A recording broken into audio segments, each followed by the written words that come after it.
J'ai généré plus de 200 millions de vues sur les réseaux sociaux grâce à mes contenus et aujourd'hui, je vais te montrer exactement comment tu peux faire toi aussi. La différence entre un contenu à 100 vues et un contenu à plus d'1 million de vues, elle tient en moins de 3 secondes. Et ça s'appelle le hook. Et à la fin de cette vidéo, tu sauras exactement comment faire pour créer des hooks killer qui arrêtent le scroll. Je vais te donner des exemples précis et surtout une formule, une méthode que les plus grands créateurs utilisent. Donc avant de commencer, qui je suis pour te parler de ça? Je suis Alex Carmet, j'ai un business de consulting en ligne et je me sers principalement d'Instagram pour trouver mes prospects. Et je vais te montrer ici quelques exemples précis de résultats que j'ai eu. Comme je te disais, j'ai généré plus de 200 millions de vues sur les réseaux sociaux et je te montre quelques exemples de résultats que j'ai eu. Donc ici avec un réel à 4 600 000 vues, un autre à 1 500 000 ici, 3 millions 2, 3 millions 5. 1,5 million, 1,6 million, etc. Des exemples comme ça, j'en ai des dizaines. Et ce que je voudrais te montrer, c'est que pour chaque réel qui a performé ici, à chaque fois, on a ce petit indicateur qui est le taux de vue après les 3 premières secondes. Et donc, comme on peut le voir, sur ceux qui performent fort, 73% de vues après les 3 premières secondes, 75%, 76%. Alors que dans les autres cas, je suis plus autour de 57%. Donc ceux qui m'ont rapporté énormément de vues et surtout de clients, parce que j'ai un système derrière qui me permet d'attirer des clients, et ben donc on a un super hook au début qui a donné envie de voir le reste. Comme tu peux le voir, ces réels génèrent énormément de likes, de commentaires, d'enregistrements, et donc c'est le hook qui a fait toute la différence. Donc même là ici, j'ai regardé les statistiques de ce réel qui m'a généré 600 000 vues et c'est un réel qui m'a généré plus de 10 clients à étiquette, donc qui m'a généré plus de 20 000 euros de chiffre d'affaires à l'époque avec ce que je vendais dessus. Donc ça c'est pour te dire les résultats qu'on peut avoir quand on fait un super hook. Désormais, je voudrais te parler de ce qui se passe en termes de consommation de contenu sur les réseaux sociaux. Les audiences, elles sont en mode pilote automatique, ça scrolle non-stop. Et il faut savoir que les gens, ils scrollent de 300 à 400 contenus par jour. C'est délirant le nombre de contenus qu'ils peuvent voir tous les jours. Donc, ils sont surexposés. Et le temps de décision pour savoir s'ils continuent de regarder, il est de 0,3 secondes. Donc, c'est vraiment très faible. Et donc, ce cerveau qui est en mode zombie, il filtre tout par défaut. On est en mode saturation totale.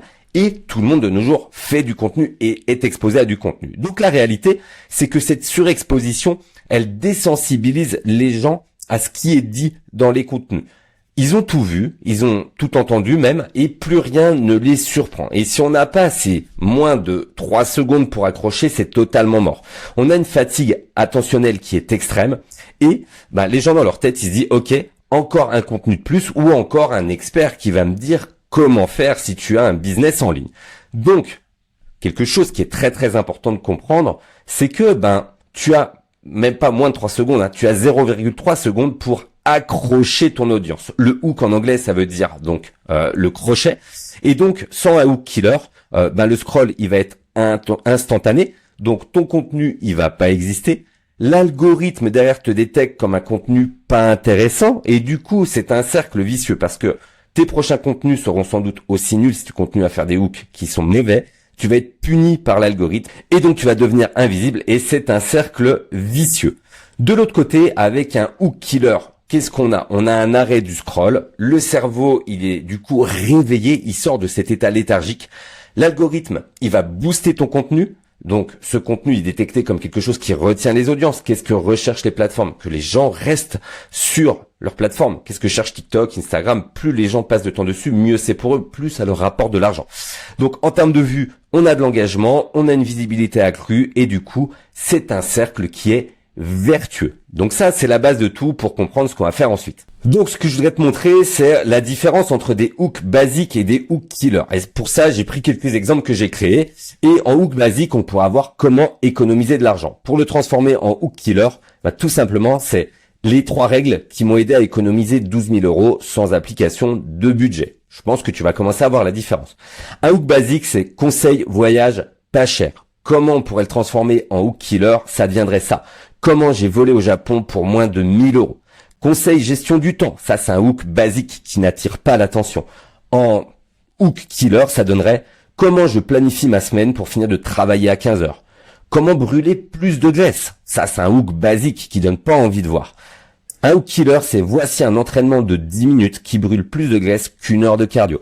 Et enfin, dernier exemple, les appareils photo chers valent-ils le coup? J'ai transformé ça en ce qui a vraiment changé quand je suis passé d'un appareil à 100 € à un appareil à 1000 €. Donc ça, ce sont les exemples. Mais comment on fait pour passer de ce hook basique à ce hook killer? C'est ce qu'on va voir tout de suite. Reste bien, c'est le cœur de la structure et de la méthode. Donc, comment faire un hook de merde? J'utilise le mot, mais les hooks qui sont basiques et mauvais et qui ne génèrent pas d'interaction, pas de vue, ce sont des hooks qui sont génériques et vagues. Par exemple, comment économiser ou 3 conseils. Ça, c'est vraiment très très vague. Aussi, pour se louper, il faut ne pas mettre de preuves concrètes. Donc, si on met pas de résultats chiffrés, si on donne pas de chiffres, ça sera pas bon. Être impersonnel mène aussi à l'échec. Les gens aiment les histoires. Les histoires révèlent des émotions dans nos cerveaux. Donc, il va falloir le faire. Je te montrerai ensuite. Avoir une promesse qui est très très faible. S'il n'y a pas de bénéfice pour la personne qui regarde, ça lui donnera pas envie de continuer à regarder. Et en étant ennuyeux, bien sûr, la personne va se dire, ok, j'ai déjà vu ça 1000 fois, je zappe. Du coup, comment faire des hook killers? Alors, pour faire des hook killers, il faut être très précis et spécifique. D'accord? On va rajouter des chiffres, on va rajouter des résultats. On va mettre des nombres, 12 000, moins de temps, 3 000 € à telle heure. Ça, c'est des choses qui vont commencer à parler aux gens. Mais il va falloir ajouter derrière des résultats tangibles avec des chiffres, des délais et des preuves réalistes. On va mettre de l'histoire personnelle. Comme je disais, la partie storytelling est hyper importante. On va mettre du jeu. On va dire des choses qui m'ont aidé, qui j'ai réussi. Et ça va donner, au-delà de l'histoire, de la preuve concrète. Et on va s'identifier à ces personnes qui ont réussi. Et pour moi, le point qui est l'un des plus importants, c'est la curiosité intense. Ce qui donne envie de regarder beaucoup plus loin, c'est l'éveil de la curiosité. Donc, on va vouloir savoir comment on a atteint ce résultat, comment j'ai aidé, comment j'ai réussi. Et donc, on va regarder au-delà de ces 3 premières secondes. Et il va falloir tenir cette promesse, bien sûr, ensuite. Et donc, une transformation claire, un avant et un après qui soit implicite. Donc ça, c'est hyper important. Du coup, je vais te donner la méthode concrète pour, en pratique, toi-même, appliquer ça. Parce que je te donne des exemples jusqu'ici, mais mon objectif, c'est que tu puisses réussir à transformer des hooks qui soient basiques et qui ne génèrent pas de vues et pas de clients en des hooks qui soient killers.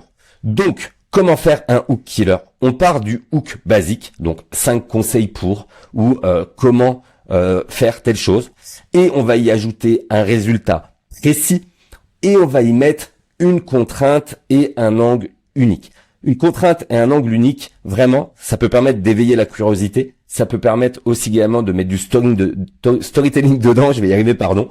Et donc, c'est ce qui fait un hook killer. Et il y a 7 éléments pour un hook qui est très très puissant. Les 7 éléments, ils sont ici et je vais te les passer en revue. À chaque fois, je vais te donner donc 7 éléments, ce qu'il ne faut pas faire ou les conditions pour le faire et des exemples. Donc, premier élément d'un hook surpuissant, ce sont des chiffres concrets. D'accord? On va pas dire comment économiser, mais on va dire comment j'ai économisé 10 000 €. Comment mon client a atteint tel résultat spécifique que l'on peut transcrire en termes de nombre, vraiment qu'on peut mesurer. La mesurabilité, elle est très très importante. Donc première chose, des chiffres concrets. Deuxième chose, avoir un délai précis. D'accord? On va pas juste dire perdre du poids, mais perdre. D'accord? Un chiffre concret et on va y ajouter ce délai précis. Perdre 7 kilos en 2 mois. Et on pourrait abonder dans ce sens. Perdre 7 kilos en 2 mois sans la contrainte surprenante, sans devoir faire du sport 4 fois par semaine, d'accord, sans me restreindre en termes d'alimentation. Et donc la contrainte surprenante, c'est le 3e élément d'un hook puissant. On va ajouter ici quelque chose qui fait réagir. Donc faut pas hésiter à être polarisant, à aller à contre-courant de ce qu'on pense, de ce que la société nous dit de faire ou de penser habituellement. Et donc, en général, pour perdre des rides, par exemple, il faut faire du botox, mettre des crèmes, il faut également faire de la chirurgie esthétique peut-être. Et donc, la contrainte surprenante dans un hook, comment atténuer ses rides en 5 semaines, sans botox et en moins de 5 minutes, pour moins de 50 €, sans faire de chirurgie esthétique, ça va à contre-courant de ce qu'on va habituellement et ça donne envie de s'arrêter. En termes de transformation personnelle, voici ce qu'il faut faire, c'est le quatrième élément, mais on va mettre du jeu, on va parler de nos clients, on va parler de personnes de qui on peut s'identifier, on peut même mettre des personnes connues. Voici comment telle personne qui a de la notoriété, comment telle célébrité a atteint tel résultat. Là, les gens vont se dire, ah ouais, je veux voir. Voilà, il y a de la curiosité, il y a une envie d'aller plus loin. Donc, comment j'ai atteint tel résultat? Comment vous pouvez aussi le faire? Ça va créer de la crédibilité. Et la crédibilité, c'est hyper important dans un hook pour donner envie d'aller plus loin. Ensuite, cinquième élément, c'est la contradiction surprise. On va créer un effet choc. L'effet choc, c'est ce qu'on appelle en anglais le pattern interrupt. Le pattern interrupt, c'est ce qui casse l'état psychologique dans lequel est la personne qui regarde. Et donc, en général, s'il y a un pattern interrupt, paf, on va s'arrêter. Cette première seconde, on va se dire, ok, je vais commencer à continuer de regarder la suite. Donc, 10 minutes qui brûlent plus qu'une heure de cardio. Là, il y a une contradiction. 10 minutes qui brûlent plus qu'une heure. On est vraiment dans une contradiction totale. Et ça, c'est quelque chose qu'on utilise beaucoup dans la création de publicités d'ads. Mettre en opposition deux choses comme ça, qui n'iraient pas ensemble. C'est très très puissant pour arrêter le scroll.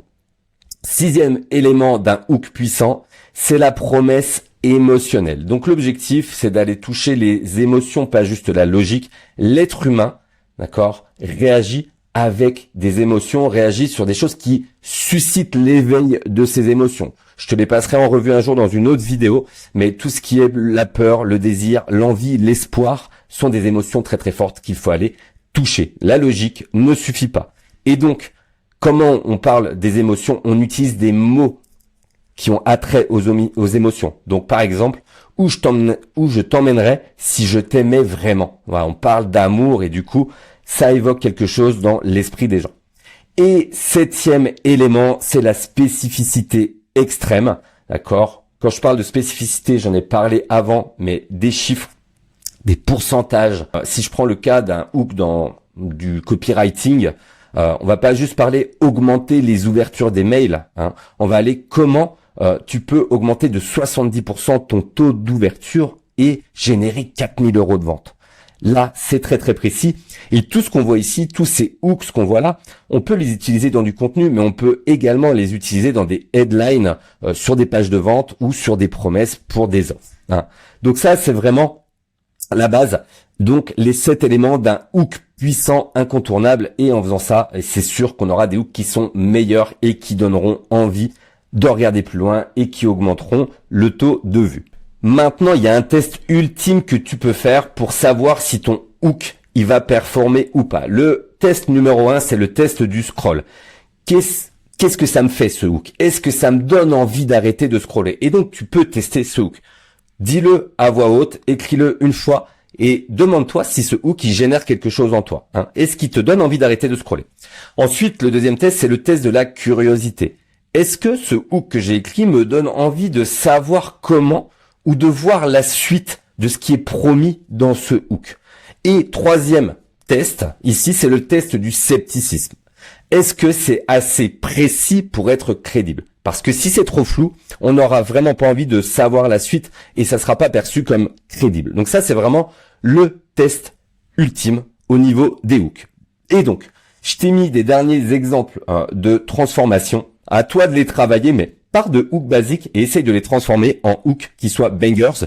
Donc, 5 conseils de productivité, ça pourrait devenir comment je traite sans email en 15 minutes chaque matin. Les meilleures astuces Instagram.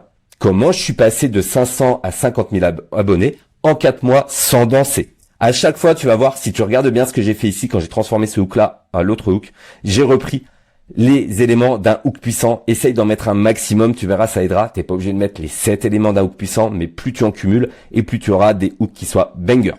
3 recettes healthy, non, ça marche pas. La recette à 3 ingrédients qui m'a fait perdre 5 kilos sans avoir faim, ça marche très très bien, ça donne envie de savoir, ça accroche.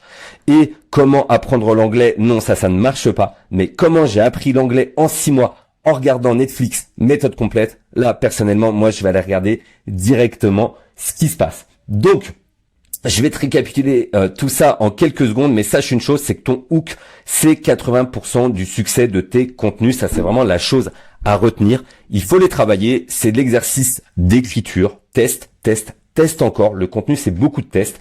Mais sache, voilà, tu as moins d'une seconde de nos jours pour capter ton audience. Il n'y a pas de secret, donc travaille tes hooks. La solution, elle tient en 7 éléments. On les a vus, tu les as ici. Je te mettrai à disposition également ce board que j'ai travaillé. Tu as un test de validation en 3 étapes pour savoir si ton hook va marcher. Et donc, voilà, un hook killer, c'est hook basique, plus résultat précis, plus contrainte. Ça marche à tous les coups. Vraiment, tu peux y aller à 100%. Et donc, pour terminer cette vidéo, teste tout ce que je viens de te mettre à disposition ici. Je te mets le lien en description donc de tout ce que j'ai mis là pour que tu puisses t'en servir. Et surtout, enregistre cette vidéo, like cette vidéo si ça t'a été utile. Et je te donne rendez-vous très prochainement dans une nouvelle vidéo.